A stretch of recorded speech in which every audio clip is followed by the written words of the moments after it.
Telugu Desam party social media గత 3-4 రోజులుగా చేసినటువంటి క్యాంపెయిన్ మొత్తం కూడా బూమరాంగ్ అయింది.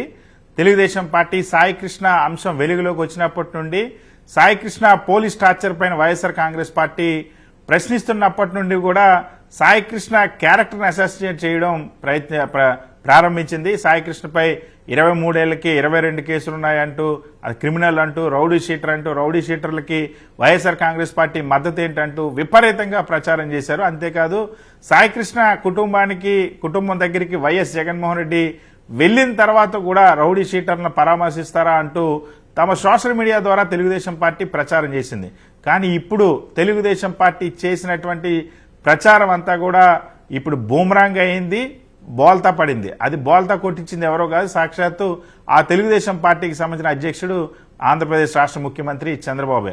ఎందుకంటే ఎవరినైతే రౌడీ షీటర్ అని ముద్ర వేశారో, ఎవరినైతే పెద్ద ఇంటర్నేషనల్ క్రిమినల్ రేంజ్ లో ప్రచారం చేసిందో టీడీపీ సోషల్ మీడియా, అదే సాయికృష్ణ కుటుంబ సభ్యులను, సాయికృష్ణ తల్లి విజయలక్ష్మిని, సాయికృష్ణ కుటుంబ సభ్యులను, వాళ్ళ మేనమామలను కూడా ముఖ్యమంత్రి చంద్రబాబు స్వయంగా తన నివాసానికి పిలిపించుకున్నారు.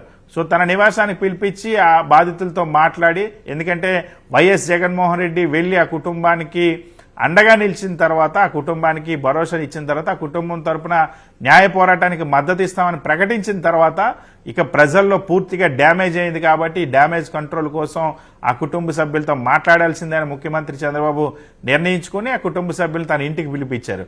సో ఇప్పుడు ఏదైతే టీడీపీ సోషల్ మీడియా విపరీతంగా తప్పుడు ప్రచారం చేసిందో, రౌడీ షీటర్లను ఎలా పిలుస్తారు, రౌడీ షీటర్ల కుటుంబాలతో ఎలా పరామర్శిస్తారు, రౌడీ షీటర్ల కుటుంబాలతో ఎలా మాట్లాడతారంటూ రాజ్యాంగం గురించి, చట్టం గురించి అవగాహన లేనటువంటి టీడీపీ సోషల్ మీడియా, అదేవిధంగా మానవ హక్కులకు సంబంధించిన ప్రశ్నించడానికి కూడా రౌడీ షీటర్లుగా ముడిపెట్టి ముద్ర వేసి దాన్ని నెగిటివ్ క్యాంపెయిన్ చేసిన టీడీపీ సోషల్ మీడియాకి ఇప్పుడు గొంతులో పచ్చి వెలక్కాయ పడినట్టు అయింది.